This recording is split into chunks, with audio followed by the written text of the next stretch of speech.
السلام عليكم ورحمة الله وبركاته. اللهم صل وسلم وبارك على سيدنا محمد وعلى آله وصحبه أجمعين. النهاردة هنعمل كده الطعمية مع بعض، حاجة كده حلوة في البيت وسهلة وبسيطة وأحلى من بره بكتير. معانا كيلو فول مشوش مغسول ومنقوع قبلها من بالليل 12 ساعة.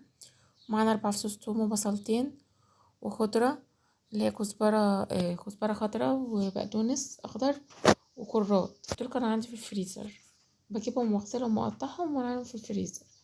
اول ما نحتاجهم بنطلعهم وهم متلجين ونحطهم على الحاجه على طول، ما بيجرالوش اي حاجه زي الصباح بالظبط. بس ما نطلعهاش ونسيبها بره وبعدين نستخدمها، نطلعهم في الفريزر نستخدمها على طول. هنقطع البصلتين ونحطها على الفول ونحط عليها الخضره والثوم ونقلبهم.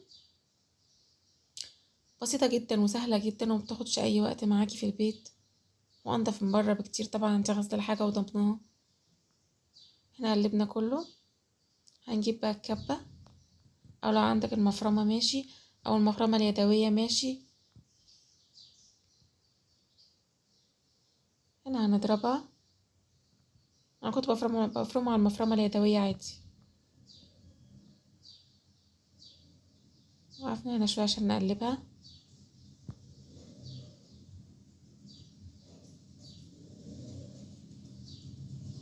لو حسينا انها تقلت معانا ننزل عليها بشويه ميه صغيرين خالص عشان تمشي معانا الكبه، مكترش الميه طبعا.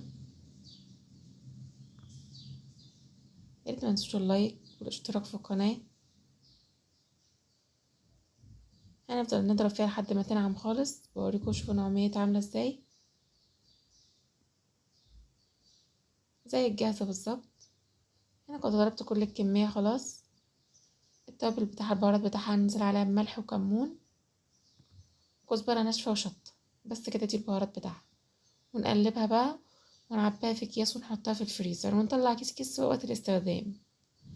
تقعد معاكي بالشهر بالاتنين ما يجرالهاش اي حاجه. هنقلبها كلها ونعبيها في كيس الفريزر. انا خلاص اتقلبت عليها البهارات كلها. انا بوريكي وانا عبيها في كيس الفريزر. نبططها بالشكل ده، متاخدش معانا اي مساحه في الفريزر. حاجه حلوه جدا في البيت. انا اوريكم طريقه عملها اهي.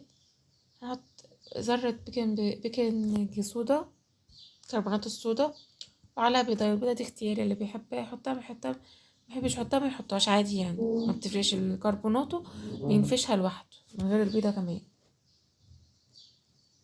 ونحمرها في الزيت، سهله جدا واسهل من بره بكتير. انا كنا حمرناها.